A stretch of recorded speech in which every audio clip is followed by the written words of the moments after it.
ಹೌದು ಅತ್ತೆಗೆಮ್ಮ. ಅತ್ತೆಗೆ ಎಂದಿಲ್ಲದು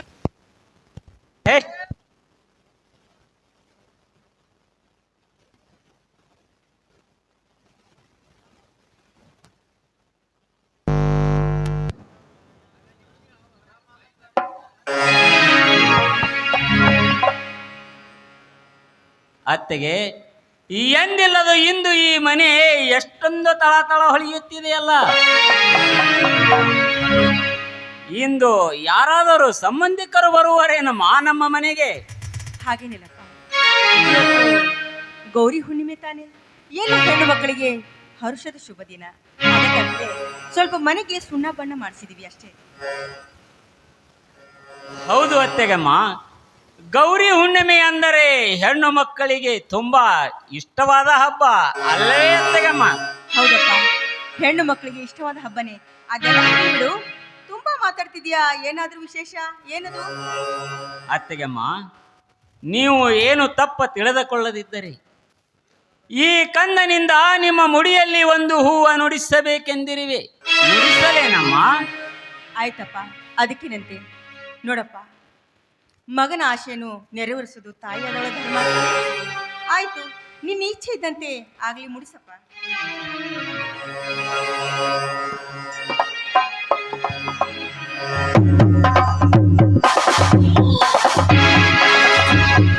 ಮುಡಿಸು ಮುಡಿಸು, ಚೆನ್ನಾಗಿ ಮುಡಿಸು. ಗಂಡನಿಲ್ಲದ ವೇಳೆಯಲ್ಲಿ ಮಿಂಡನೊಂದಿಗೆ ಮೈ ಮರೆಯುವ ಹೆಣ್ಣೆ, ಎಷ್ಟು ದಿನದಿಂದ ಕಾಯುತ್ತಿದೆ ಹೊತ್ತು ನೋಡಿ ಕತ್ತರಿಸಬೇಕೆ ಎಂದು. ಎಷ್ಟು ದಿನದಿಂದ ನಡೆದಿದೆ ಈ ನಿನ್ನ ಪ್ರೀತಿ ಪ್ರೇಮ?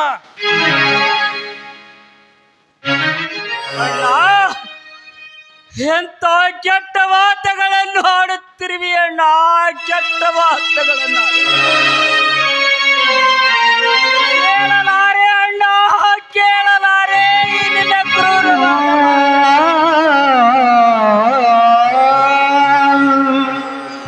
ಅಣ್ಣ, ನಿನಗೆ ಬುದ್ಧಿ ಭ್ರಮಗೊಂಡಂತೆ ಕಾಣುತ್ತದೆ ಅಣ್ಣ, ಬುದ್ಧಿ ಭ್ರಮಗೊಂಡ. ಅಣ್ಣ, ಯಾರದು ಅವಿವೇಕಿಗಳ ಮಾತು ಕೇಳಿ ಸತಿ ಸಾವಿತ್ರಿ ಅಂತ ಇರುವ ನನ್ನ ಅತ್ತೆಯೊಬ್ಬರಿಗೆ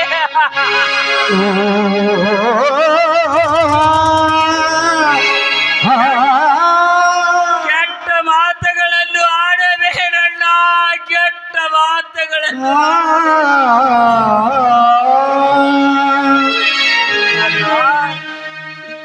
ನೀನು ತಿಳಿದುಕೊಂಡ ಹಾಗೆ ಈ ನಿನ್ನ ತಮ್ಮ ಪ್ರೀತಿಗಾಗಿ ನೀತಿಯನ್ನ ಮರೆತು ಅಧರ್ಮದಾರಿ ತುಳಿಯುವ ನತದೃಷ್ಟ ನಾನಲ್ಲಣ್ಣ, ನತದೃಷ್ಟ ನಾನಲ್ಲ.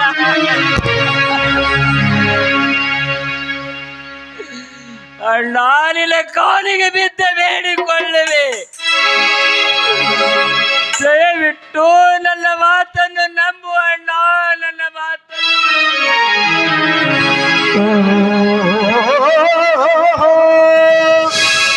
ಪಾಪಿ, ಅಣ್ಣನೆಂದು ಆಡಿದರೂ ಅದು ಎಷ್ಟು ದಿನದಿಂದ ಹೊಂಚು ಹಾಕಿದೆ.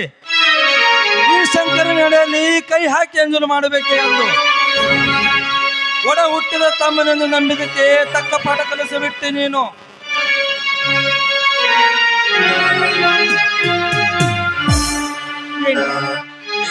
ಯಾಕೆ ಹೀಗೆಲ್ಲ ಮಾತಾಡ್ತಿದ್ದೀರಾ?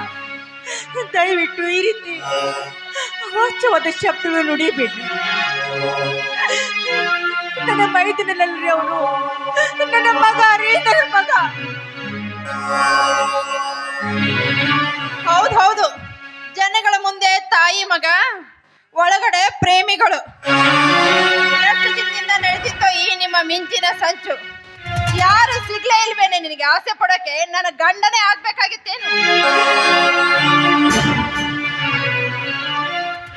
ಸವಿತಾ,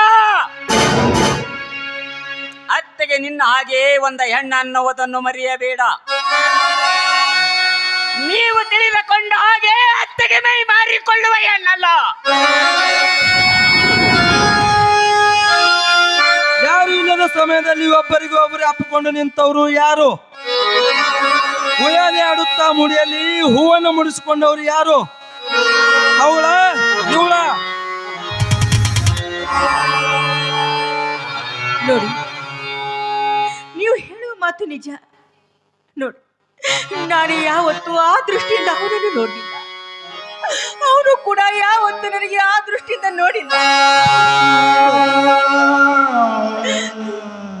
ತಾಯಿ ಮಗನ ಸಂಬಂಧಕ್ಕೆ ಇಲ್ಲದೆಲ್ಲ ಮಾತಾಡ್ಬೇಡ್ರಿ.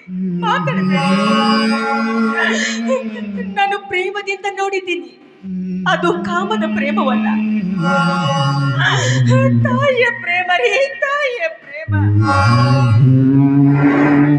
ಆಹಾ, ತಾಯಿ ಪ್ರೇಮನ ನಾನೇನು ನೋಡಿಲ್ಲ ಅಂತ ತಿಳಿದುಕೊಂಡಿದ್ರೇನೆ? ನನಗೇನು ಗೊತ್ತಾಗೋದೇ ಇಲ್ವೆಂತ ತಿಳ್ಕೊಂಡಿರ್ಬೇಕು ನೀನು.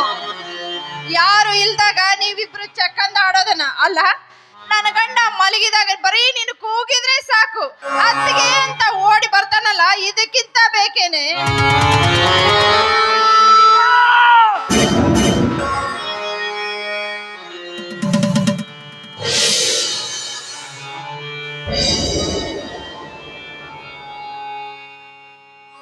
ರವಿ, ಶಂಕರ್, ಏನಿದು ನಿಮ್ಮ ಹುಚ್ಚಾಟ?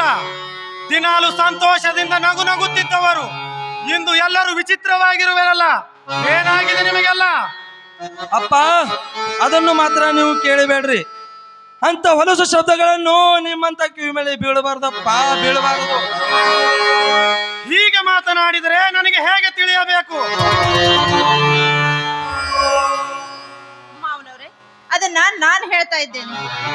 ಈ ನಿಮ್ಮ ಕಿರಿಯ ಮಗ ಇದ್ದಾನಲ್ಲ, ಈ ನಿಮ್ಮ ಕಿರಿಯ ಮಗ, ಈ ನಿಮ್ಮ ಹಿರಿಯ ಸೊಸೆ ಇಬ್ಬರು ಸೇರಿ ಸರಸವಾಡ್ತಾ ಇದ್ರು. ಏನೋ ರವಿ, ತನ್ನ ಅತ್ತಿಗೆಯ ದೇಹದೊಂದಿಗೆ ವಿಲೀನವಾಗಿರುವೆನೋ? ರವಿ, ಸವಿತಾ ಹೇಳುವುದು ನಿಜವೇನೋ? ಅಪ್ಪ, ನಿಮ್ಮ ಬಳಿ ಯಾವ ರೀತಿಯಾಗಿ ಹೇಳಲಪ್ಪ? ಯಾವ ರೀತಿಯಾಗಿ ಆಡುವ ಮಾತು ಕೇಳಿದ್ದರೆ ಭೂಮಿ ಬಿರದಂತೆ ಆಗುತ್ತದೆ. ಆಕಾಶ ಕಳಚಿ ಮೈ ಮೇಲೆ ಬಿದ್ದಂತೆ ಆಗುತ್ತದೆ ಅಪ್ಪ.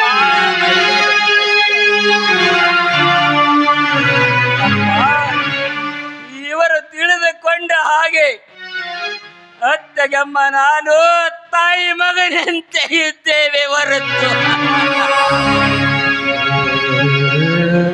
ಬೇರೆ ಯಾವ ದೃಷ್ಟಿಯಿಂದಲೂ ಅಲ್ಲಪ್ಪ, ಬೇರೆ ಯಾವ ದೃಷ್ಟಿಯಿಂದಲೂ.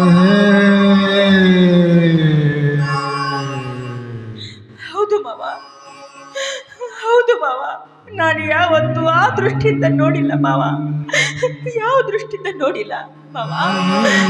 ತಾಯಿನ ಬಲಿ ಅಂತ ನಾನು ತಾಯಿಯ ಸ್ಥಾನದಲ್ಲಿ ಕುಳಿತುಕೊಂಡು ತಾಯಿಯ ಪ್ರೀತಿಯನ್ನು ಕೊಟ್ಟಳು ನಾನು. ಆ ತಾಯಿ ಎಂಬ ಮಮತೆಯಲ್ಲಿ ಈ ಆಧಾರದ ಅಪವಾದದ ಹೊರಿಸಿ ಈ ರೀತಿ ಮಾತಾಡ್ತಾ ಇದ್ದಾರಲ್ಲ, ನಾನು ಯಾವತ್ತೂ ಆಧಾರದ ಕಣ್ಣಿಂದ ಅವನನ್ನು ನೋಡಿಲ್ಲ. ದಯವಿಟ್ಟು ನನ್ನ ಮಾತನ್ನು ಸಾಕು ನಿಲ್ಲಿಸು ಈ ನನ್ನ ಕಟ್ಟ ಕಥೆಯನ್ನು. ರವಿ, ನೀನು ಅವತ್ತೇಳನ್ನು ಮದುವೆ ಮಾಡಿಕೊಂಡು ಒತ್ತಾಯ ಮಾಡಿದಾಗ ನನಗೆ ಅಂದೇ ಅನುಮಾನ ಬಂದಿತ್ತು. ಆದ್ರೆ ಎಲ್ಲ ಮಕ್ಕಳನ್ನ ಮದುವೆ ಆದೆ. ಮೊನ್ನೆ ನಾನು ನನ್ನ ಸ್ನೇಹಿತ ಮನೆಗೆ ಬಂದಾಗ ನಮ್ಮನ್ನ ನೋಡಿದ ತಕ್ಷಣ ನೀನು ಹಾಗೆ ಹೊರಟು ಹೋದಿಯೋ, ನನಗೆ ಸಂಶಯ ಬಂದಿತ್ತು. ಆದ್ರೆ ಇಂದು ನಿಮ್ಮ ನಿಜವಾದ ಬಣ್ಣು ಹೊರಬಿತ್ತು.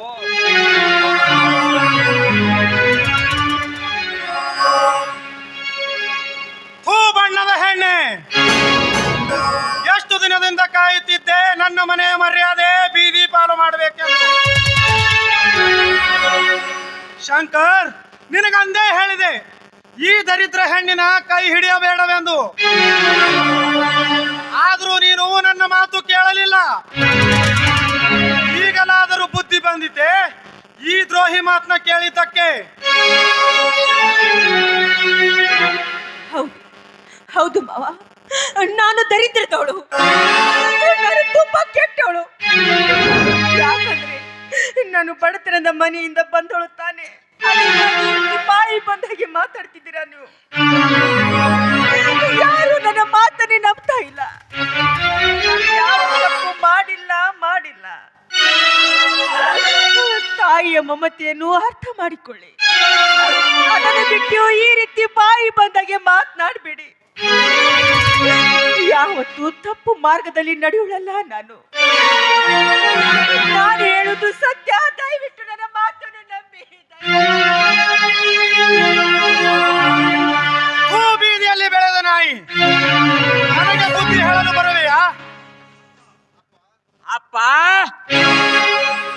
ಅತ್ತೆಗೆ ಬೀದಿಯಲ್ಲಿ ಬಡತನದಲ್ಲಿ ಬೆಳೆದವಳು, ಅದಕ್ಕೆ ಅವಳು ಬೀದಿಯ ನಾಯಿ. ನೀವೆಲ್ಲ ಶ್ರೀಮಂತಿಕೆಯಲ್ಲೇ ಬೆಳೆದವರು, ನೀವೆಲ್ಲ ಶ್ರೀಮಂತರ ನಾಯಿನ. ರವಿ,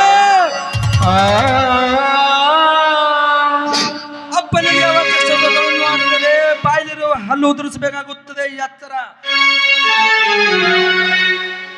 ಅಣ್ಣ, ಹತ್ತು ಮೀರಿ ಮಾತನಾಡುತ್ತಿರುವುದು ಮೊದಲು ನೀವು ಎತ್ತರದಿಂದ ಮಾತನಾಡುವುದನ್ನು ಕಲಿತುಕೊಳ್ಳಿ. ಮೈದುನ, ಏನಂತ ಮಾತಾಡ್ತಿದ್ಯಾ? ಹಿರಿಯರಂದ್ರೆ ದೇವರು, ಅಂತ ದೇವರಿಗೆ ಹೀಗೆಲ್ಲ ಮಾತಾಡಬಾರ್ದು.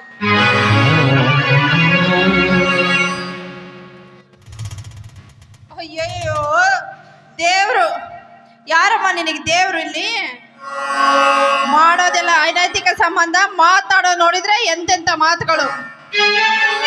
ನಿನ್ನ ಜನ್ಮಕ್ಕೆ ಈ ರೀತಿ ಮಾತಾಡೋದಕ್ಕೆ ನಾಚಿಕೆ ಆಗೋದಿಲ್ವೇ ನಿನಗೆ?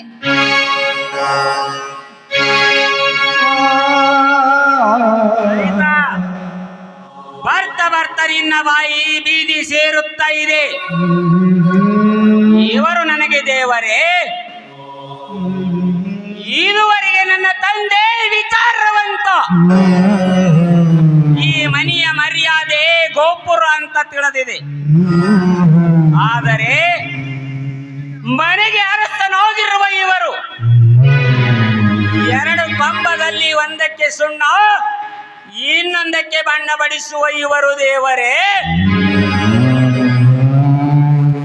ಪತಿ ಅಲ್ಲದೆ ಪರಪುರುಷನ ಮುಖ ಎತ್ತಿ ನೋಡದೆ ತಲೆ ಬಾಗಿಸಿಕೊಂಡು ಹೋಗುವ ಈ ನನ್ನ ಮಾತೆಗೆ ಮತಿಗೆಟ್ಟವಳೆಂದು ಬಂದು ಹಾಗೆ ಬಗಳುತ್ತಿರವೆರಲ್ಲ. ಇವರಿಗೆ ಹೇಗೆ ದೇವರನ್ನಬೇಕು? ಅಂತ ಪವಿತ್ರ ಶಿವನ ಸ್ಥಾನದಲ್ಲಿ ಇವರು ಇದ್ದಿದ್ದರೆ ಇಂದು ಈ ಘಟನೆ ನಡೆಯುತ್ತಿರಲಿಲ್ಲ. ಇವರು ದೇವರಲ್ಲ, ಹೊಲಸ ತುಂಬಿದ ತಿಪ್ಪೆ ಇದ್ದ ಹಾಗೆ.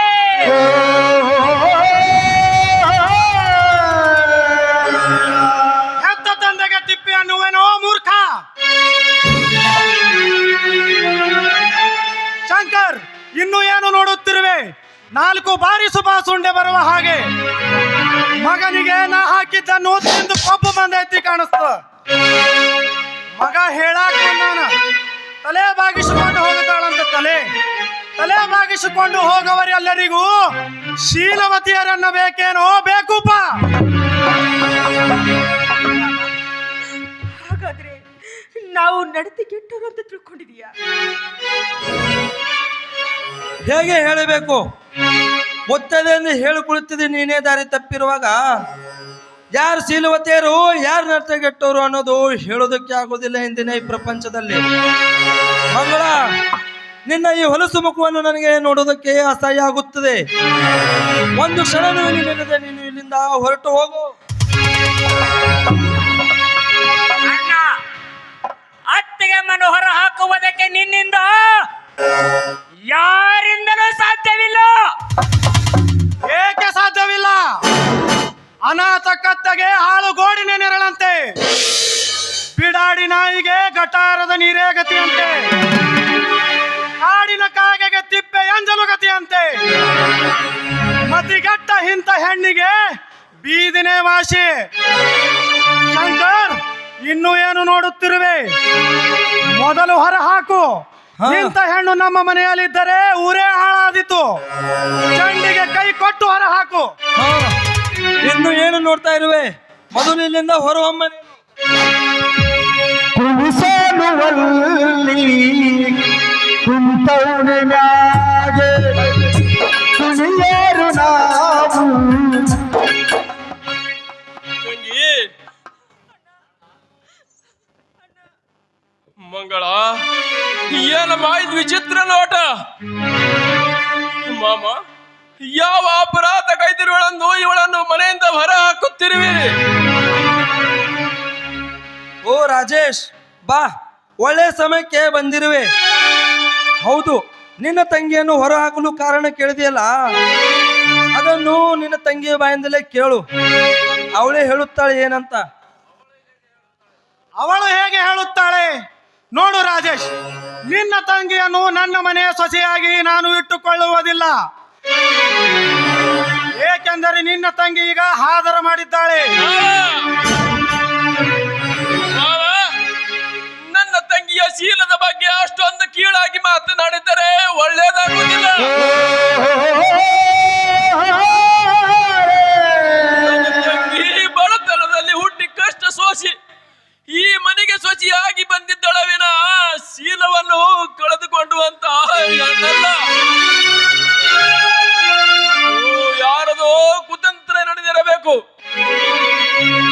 ಅಂದರೆ ಕಣ್ಣಾರು ಕಂಡವರು ಸುಳ್ಳು ಹೇಳುವರೆ ಏನು?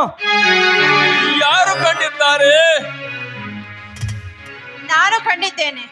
ಅಷ್ಟೇ ಏಕೆ, ನನ್ನ ಭಾವ ಕೂಡ ನೋಡಿದ್ದಾರೆ. ಇದೆಲ್ಲದಕ್ಕಿನ್ನೂ ಬೇಕಾದ್ರೆ ಅಲ್ಲಿ ನಿಮ್ಮ ತಂಗಿಯನ್ನೇ ನಿಂತಿದ್ದಾಳಲ್ಲ, ಅವಳನ್ನೇ ಕೇಳಿ. ಅವಳ ಬಾಯಿಂದಾನೆ ಹೇಳ್ತಾಳೆ ಏನು ನಡೀತು ಅಂತ. ತಂಗಿ, ಇವರು ಹೇಳುವ ಮಾತುಗಳು ಬಿಳಿಯ ಮೋಹನದಲ್ಲಿ ಮಳೆ ಸುರಿದಂಗ ಮಾನವನಿಗೆ ಆಶ್ಚರ್ಯವಾಗುತ್ತದೆ. ಹೇಳು ಮಂಗಳ, ಇವರು ಹೇಳುವ ಮಾತುಗಳು ನಿಜವೇನಮ್ಮ? ನಿಜವೇನು? ಹೇಳು ಮಂಗಳ, ಹೇಳು. ಅಣ್ಣ, ಹೇಗೆ ಹೇಳಲಿ ಅಣ್ಣ, ಹೇಗೆ ಹೇಳಲಿ? ಈ ನಿನ್ನ ತಂಗಿಯ ಬಾಳು ಸಾಗರದ ಮಧ್ಯೆ ಸಿಲುಕಿಕೊಂಡಿರುವ ಹಡಗಿನಂತ.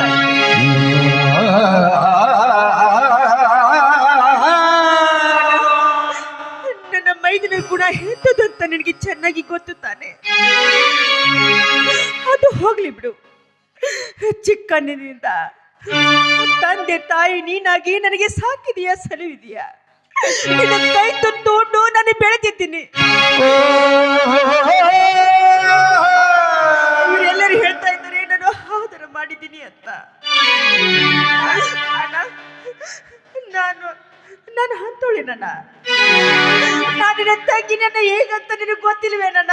ಈ ನಿನ್ನ ತಂಗಿಯ ಗುಣ ನಿನಗೆ ಆರೇನು ಮಾಡುವರು ಯಾರಿಂದಲೇನಿಹುದು.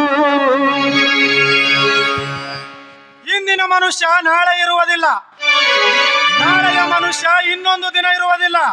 ಕ್ಷಣ ಕ್ಷಣದಲ್ಲಿ ಮನಸ್ಸನ್ನು ಹರಿಬಿಡುವವರು ನನ್ನ ಕಣ್ಣ ಮುಂದೆ ನಿಂತರೆ ನನ್ನ ಪಿತ್ತ ನೆತ್ತಿಗೆ ಏರುತ್ತದೆ. ಅದಕ್ಕೆ ಮೊದಲು ಇವಳನ್ನು ಕರೆದುಕೊಂಡು ಹೋಗು.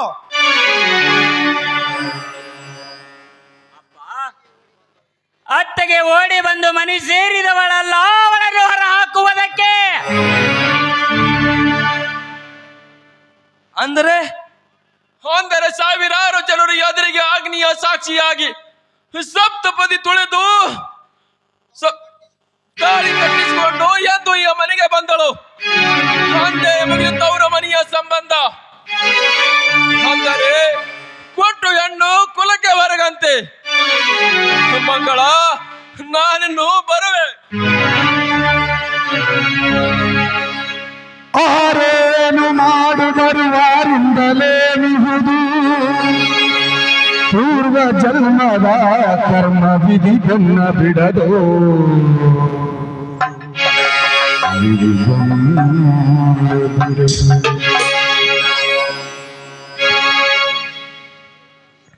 ತಂಗಿ, ದಯವಿಟ್ಟು ನನ್ನನ್ನು ಕ್ಷಮಿಸಿ ಬಿಡಮ್ಮ.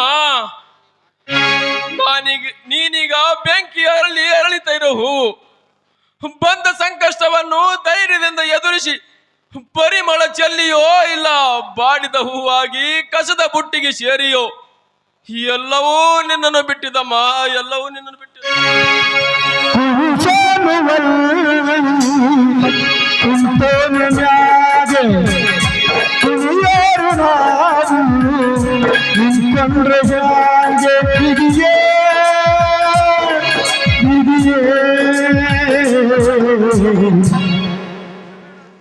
ಅತ್ತಿಗೆಮ್ಮ, ದುಃಖಿಸಬೇಡಮ್ಮ, ದುಃಖಿಸಬೇಡ. ಕರುಳಿನ ಕುಡಿಯನ್ನು ಅನ್ಯಾಯವಾಗಿ ಹರಿದು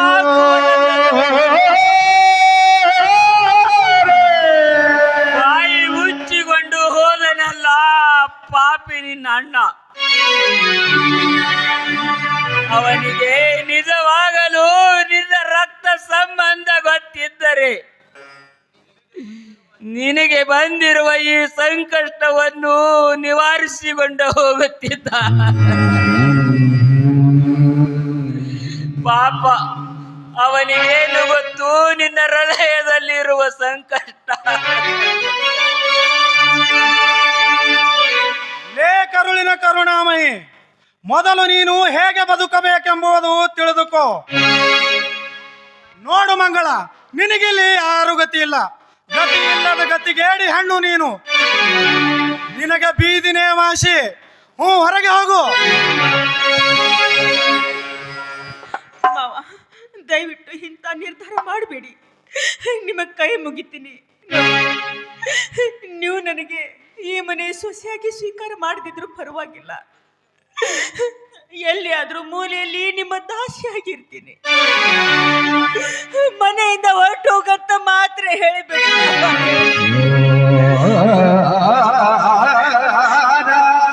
ನಿಮ್ಮ ಔಷಧ ಕುಡಿ ನನ್ನ ಹೊಟ್ಟೆಯಲ್ಲಿ ಬೆಳೀತಾ ಇದೆ. ಇಂಥ ಸಮಯದಲ್ಲಿ ಹೊರಗೆ ಹೋಗುವಂತ ಮಾತ್ರ ಹೇಳಬೇಡಿ. ನಿಮ್ಮ ಕಸ ಮುಸ್ರಿ ಮಾಡಿಕೊಂಡು ಯಾವ್ದಾದ್ರು ಒಂದು ಮೂಲೆಯಲ್ಲಿ ಬಿದ್ದಿರ್ತೀನಿ. ನಗುತ್ತೈತೆ ದೈವಾಲಿ ಅಳುತ್ತೈತೆ ಜೀವ ಇಲ್ಲಿ. ಪಾಪಿಗಳ ಒಂದು ಹೆಣ್ಣು ಇಷ್ಟು ಅಂಗಲಾಚಿ ಬೇಡಿಕೊಂಡರೂ ನಿಮಗೆ ಕರುಣೆ ಬರಬಾರದೆ? ನಿಮ್ಮದು ಮನುಷ್ಯತ್ವ ಇಲ್ಲದ ದೇಹ, ಕರುಣೆ ಇಲ್ಲದ ಕಟುಕರು ನೀವು. ಒಂದ ಹೆಣ್ಣಿನ ಮನಸ್ಸು ಏನಂತ ತಿಳಿದುಕೊಂಡಿರಿ? ನೀವು ರಾಕ್ಷಸರ ತರ ವರ್ತಿಸುತ್ತಿರುವಿ ಅಲ್ಲ. ಅತ್ತಿಗೆ, ಈ ಮೂರ್ಖರ ಮಾತು ಕೇಳಿ ಕೊರಗುವುದಕ್ಕಿಂತ ಎಲ್ಲಿಯಾದರ ಹೋಗಿ ಸುಖವಾಗಿ ನೆಲೆಸಬಹುದಮ್ಮ, ಸುಖವಾಗಿ ನೆಲೆಸಬಹುದು. ನಮ್ಗೆ ಬಾಯಿಗೆ ಬಂದ ಹಾಗೆ ಬೊಗಳ್ತಿರೋ ಏನೋ ಬಡವ.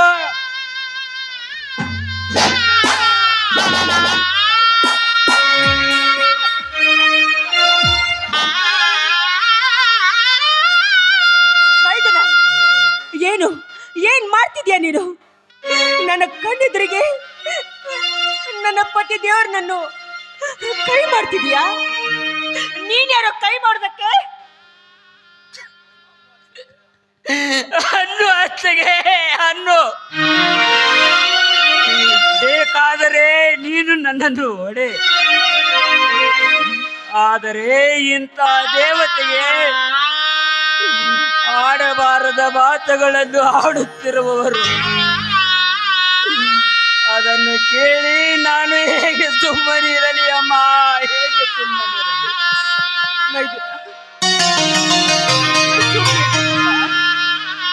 ಸುಮ್ಮನಿರ್ಬೇಕು. ಯಾಕಂದ್ರೆ ಈ ಸಮಾಜದಲ್ಲಿ ನಮಗೆ ಕೆಟ್ಟ ಹೆಸರು ಕೊಟ್ಬಿಟ್ಟಿದ್ದಾರೆ. ಸುಮ್ಮನಿರ್ಬೇಕಷ್ಟೇ.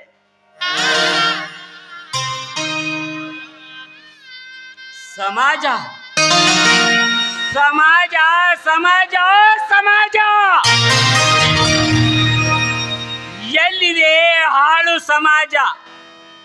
ಹತ್ತಿಗೆ ಈ ಸಮಾಜದಲ್ಲಿ ತಲೆ ಬಾಗಿಸಿಕೊಂಡು ನಡೆದರೆ ನಮ್ಮ ಕತ್ತನ್ನು ನಾವೇ ಕತ್ತರಿಸಲು ಅನುಕೂಲ ಮಾಡಿಕೊಟ್ಟ ಹಾಗಾಗುತ್ತದೆ ಇಂದಿನ ಈ ಹಾಳ ಸಮಾಜದಲ್ಲಿ. ಹತ್ತಿಗೆ ಈ ಭೂಮಿಯ ಮೇಲೆ ಮೂಕ ಪ್ರಾಣಿಗಳಷ್ಟು ವಿಷ ಪ್ರಾಣಿಗಳು ಇರುತ್ತವೆ ಅಂತ ನಾನು ತಿಳಿದುಕೊಂಡಿದ್ದೆ.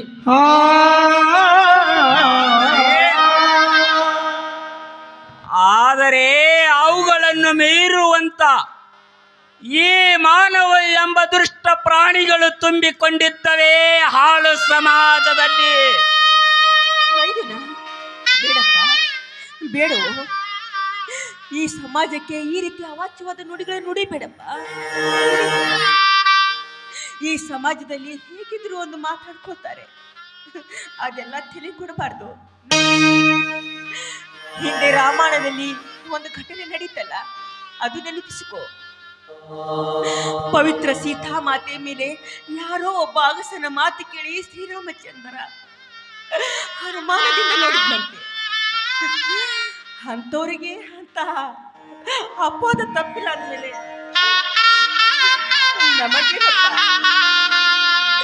ನಮಗೆ ಅಂತ ಇಲ್ಲ ಮಾತುಗಳು ಬರೋದು ಸಹಜ.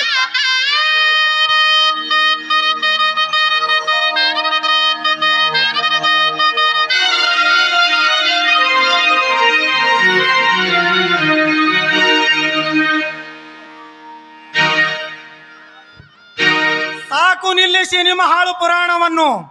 ಇದನ್ನೇನು ಮಠವೆಂದು ತಿಳಿದಿರುವಿರಾ? ನೀವು ಏನೇ ಬೊಗಳಿದರೂ ನನ್ನ ಮನೆಯಿಂದ ಆಚೆ ಹೋಗಿ ಬೊಗಳಿ.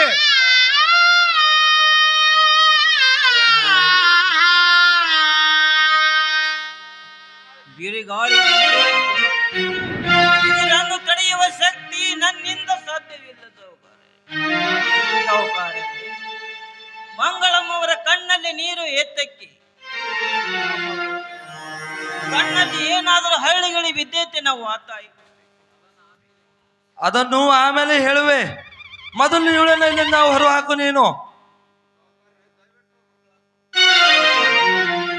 ದಯವಿಟ್ಟು ಮಂಗಳಮ್ಮರವನ್ನು ಹೊರಗೆ ಹಾಕಬೇಡಿರಿ. ನೋಡಿ ಸಾಹುಕಾರರೇ, ಸತಿಪತಿ ಎಂದರೆ ಜೀವನದ ಎಂಬ ರಥದ ಎರಡು ಗಾಲಿಗಳಿದ್ದಂತೆ. ಈ ಗಾಲಿಗಳಲ್ಲಿ ಒಂದು ಗಾಲಿ ಇಲ್ಲವಾದರೆ ಈ ಸಂಸಾರವನ್ನು ಕಠಿಣವಾಗುತ್ತದೆ ಸಾಹುಕಾರರೇ. ಅಂದ್ರೆ ಮಾನಗೆಟ್ಟ ಹೆಣ್ಣಿನ ಜೊತೆ ನನಗೆ ಸಂಸಾರ ನಡೆಸುವ ಹೆಣ್ಣೆ ಏನು? ಸಾಹುಕಾರರೇ, ದಯವಿಟ್ಟು ನೀವು ಅಪಾರ್ಥ ಶಬ್ದವನ್ನು ಮಾಡಿಕೊಳ್ಳಬೇಡಿರಿ ಸಾಹುಕಾರರೇ. ಮಂಗಳಮ್ಮವರು ಒಳ್ಳೆಯವಳು. ಅವರನ್ನು ನೀವು ಕೀಳು ಭಾವನೆಯಲ್ಲಿ ವರ್ತಿಸಬೇಡರಿ ಸಾಹುಕಾರರೇ.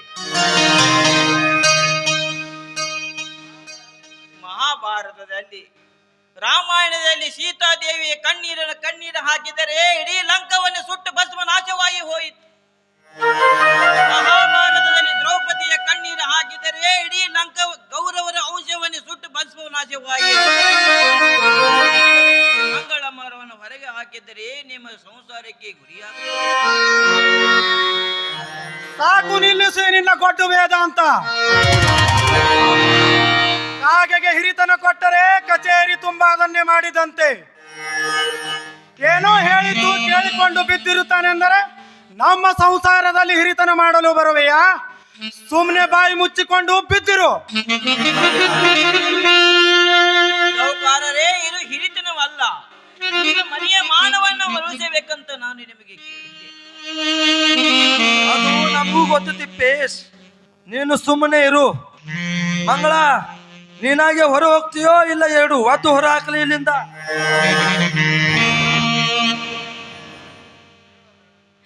ಬೇಡ ಬೇಡ, ದಯವಿಟ್ಟು ಅಂತ ಕೆಲಸ ಮಾಡಬೇಡಿ. ಹೊರಟೋಗಿ. ಹೋಗೋದಕ್ಕಿಂತ ಮುಂಚೆ ನಾನು ಎರಡು ಮಾತುಗಳನ್ನು ಹೇಳಿ ಹೋಗ್ತೀನಿ. ನಾನು ಯಾವ ತಪ್ಪು ಮಾಡಿಲ್ಲ. ನಾನು ಅದೆಷ್ಟು ಗೋಗರ್ದು ಬೇಡಿಕೊಂಡ್ರು ನಿಮಗೆ ಯಾರಿಗೂ ನನ್ನ ಮೇಲೆ ನಂಬಿಕೆ ಇಲ್ಲ. ಆಯ್ತು, ಅಕ್ಕರೆ ಇಲ್ಲದ ಮನೆಯಲ್ಲಿ ಸಕ್ಕರೆ ಕೊಟ್ಟರು ಇರಬಾರ್ದು ಅಂತ ಹೇಳ್ತಾರೆ. ನಾನು ಹೋಗ್ತೀನಿ. ಇನ್ನೊಂದು ಮಾತು, ನಾನು ನಿರಪರಾಧಿ. ನೀನು ಮನೆಗೆ ಬಾ ಅಂತ ನನಗೆ ಕರೆಯೋವರೆಗೂ ನಾನು ಮಾತ್ರ ಈ ಮನೆಯಲ್ಲಿ ತಿರುಗಿ ಬರ್ಲಾರೆ. ಕೊನೆಯದಾಗಿ ಒಂದೇ ಒಂದು ಸಲ ನಿಮ್ಮ ಕಾಲಿಗೆ ಬಿಡ್ತೀನಿ, ನನಗೆ ಆಶೀರ್ವಾದ. ಹಿಂದಕ್ಕೆ ಸರಿದ ನಿಲ್ಲು. ಈ ನಿನ್ನ ಹೊಲಸು ಕೈಗಳಿಂದ ಪವಿತ್ರವಾದ ನನ್ನ ಕಾಲನ್ನು ಮುಟ್ಟಬೇಡ ನೀನು.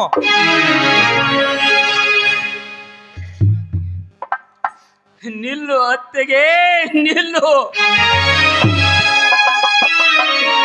ನಿನ್ನ ಜೊತೆ ನಾನು ಬರುವೆ ಅಮ್ಮ, ನಾನು ಬರುವೆ. ಬೇಡಪ್ಪ, ಬೇಡ. ಈ ಅಗ್ನಿ ಪರೀಕ್ಷೆ ನನಗೆ ಬಂದಿದೆ. ನಾನು ಎದುರಿಸ್ತೀನಿ. ನಿನ್ನ ಜೊತೆಗೆ ಬರಬೇಡ. ನೀನು ಚೆನ್ನಾಗಿರು, ಈ ಮನೆಯಲ್ಲಿ ಸಂತೋಷವಾಗಿರು. ನಾನು ಬರ್ತೀನಪ್ಪ. ಇಲ್ಲ ಅತ್ತೆಗೆ, ಅಪವಾದ ಬಂದಿರುವುದು ಬರೀ ನಿನಗೊಬ್ಬ ಒಳಗೆ ಅಲ್ಲ,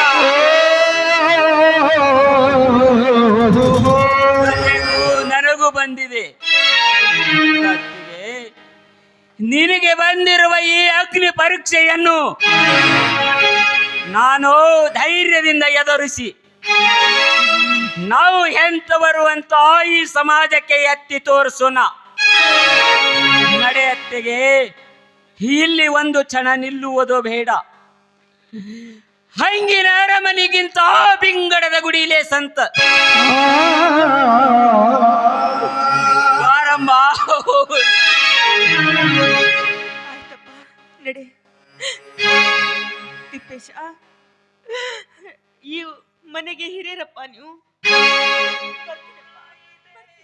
ಅಮ್ಮವರೇ, ಸೌಕರ್ಯರೇ,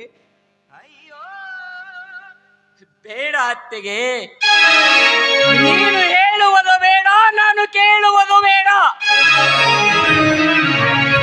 ಯಾರ ಬೇಕಾದವರು ಬೇಕಾದನ್ನಲಿ. ನಡೆ ನಡೆ, ಈ ಮನೆಯಿಂದ ಮೊದಲು ಆಚೆ ಹೋಗಿ ಮಾತನಾಡೋಣ. ಜೀವನದಲ್ಲಿ ಏನಿದೆ ಸುಖವು, ಜೀವನದಲ್ಲಿ ತಿಪ್ಪೇಶ, ತಿಪ್ಪೇಶ, ನೀನೇಕೆ ಹೇಳುತ್ತಿರುವಿಯಪ್ಪ? ಇಂಥ ದೃಶ್ಯವನ್ನು ಕಂಡು ಅಳದೆ ಏನು ಮಾಡಬೇಕರಿ?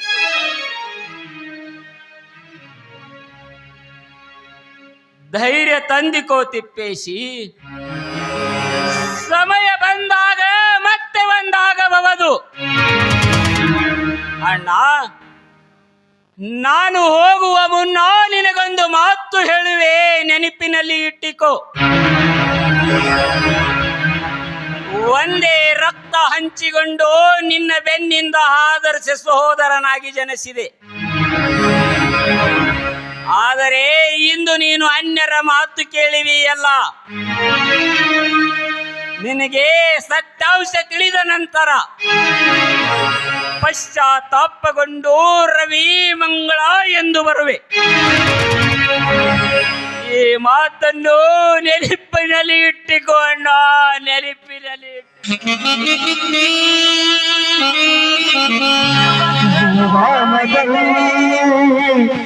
ಏನಿದೆ ಸುಖವು, ಜೀವನದಲ್ಲಿ ಏನಿದೆ ಸುಖವು, ಕನಸಲ್ಲ ಮನಸಾಯ್ತು, ಕನಸಲ್ಲ ಮನಸಾಯ್ತು. ಜೀವನದಲ್ಲಿ ಏನಿದೆ ಸುಖವು, ಜೀವನದಲ್ಲಿ ಏನಿದೆ ಸುಖವು, ಕನಸಲ್ಲ ನನಸಾಯ್ತು, ಕನಸಲ್ಲ ನನಸಾಯ್ತು.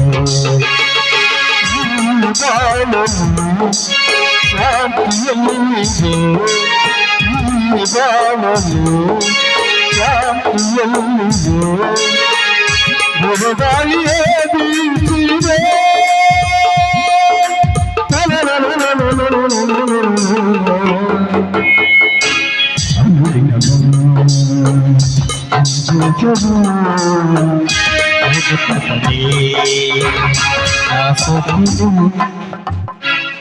ಮಾವನವ್ರೆ, ಅವಳು ನನ್ನ ಗಂಡನನ್ನು ಜೊತೆ ಕರೆದುಕೊಂಡು ಹೋಗ್ತಿದ್ದಾಳೆ. ಹೋಗಲಿ ಬಿಡೋಮ್ಮ, ಅದೆಷ್ಟು ದಿನ ಅಂತ ಹೋಗುತ್ತಾನೆ? ಹೊಟ್ಟಿಗೆ ರೊಟ್ಟಿ ಕಡಿಮೆ ಆದರೆ ತಾನೇ ಬರುತ್ತಾನೆ. ನೀನು ಒಳಗಡೆ ನಡೆಯಮ್ಮ. ಈ ಹಾಳಾದವಳಿಗೆ ನನ್ನ ಗಂಡನ ಬೇಕಾಗಿತ್ತೇನು? ಬೇರೆ ಯಾರು ಸಿಗ್ತಿರ್ಲಿಲ್ಲ. ಸೊಳಾಗಿ ಹಾವು ತೊಳು ಕಡದಾದ್ರೂ ಸಾಯ್ಬಾರ್ದೈತಿ ನಾನು.